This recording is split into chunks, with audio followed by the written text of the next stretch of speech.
പ്രശസ്തമായ ഹനുമാൻഗഡ്ഡി ക്ഷേത്രത്തിലെ മുഖ്യപുരോഹിതൻ മഹന്ത് പ്രേംദാസ് മഹാരാജ് അയോധ്യയിലെ രാമക്ഷേത്രം സന്ദർശിക്കാനെത്തുന്നു. നൂറ്റാണ്ടുകൾ പഴക്കമുള്ള പാരമ്പര്യത്തിനാണ് മാറ്റം വരുന്നത്.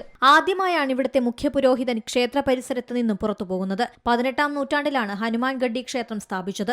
അന്നു മുതൽ ഗഡ്ഡി നഷീൻ എന്നറിയപ്പെടുന്ന ഹനുമാൻഗഡ്ഡിയുടെ മുഖ്യപുരോഹിതൻ പുറത്തു പോകരുതെന്നാണ് നിയമം. ഒരിക്കൽ നിയമിക്കപ്പെട്ടാൽ പിന്നെ ജീവിതകാലം മുഴുവനും ക്ഷേത്ര പരിസരത്ത് നിന്ന് പുറത്തുപോകാൻ കഴിയില്ല.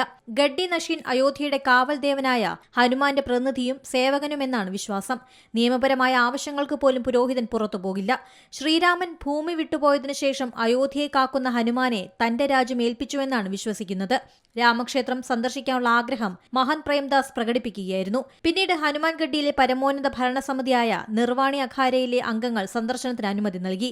മാസങ്ങളായി തന്നെ രാമക്ഷേത്രം സന്ദർശിക്കാൻ ഹനുമാൻ കൽപ്പിക്കുന്നുവെന്ന് സ്വപ്നം കാണുന്നതായാണ് മഹന്ത് പ്രേംദാസ് പറയുന്നത്. ഇത് ദൈവീകമായൊരു നിർദ്ദേശമായി എടുത്ത് നിർവാണി അഖാരയോട് അനുവാദം ചോദിക്കുകയായിരുന്നു. അക്ഷയതൃതീയ ദിനമായ നാളെ മഹന്ത് പ്രേംദാസ് VIP ഗേറ്റ് വഴി ഹനുമാൻ ഗാർഗിയിൽ നിന്ന് പുറപ്പെടും. ആനകൾ, കുതിരകൾ, ഒട്ടകങ്ങൾ, ഭക്തർ, പ്രാദേശിക വ്യാപാരികൾ ഉൾപ്പെടെയുള്ള ജനക്കൂട്ടം ഘോഷയാത്ര അനുഗമിക്കും.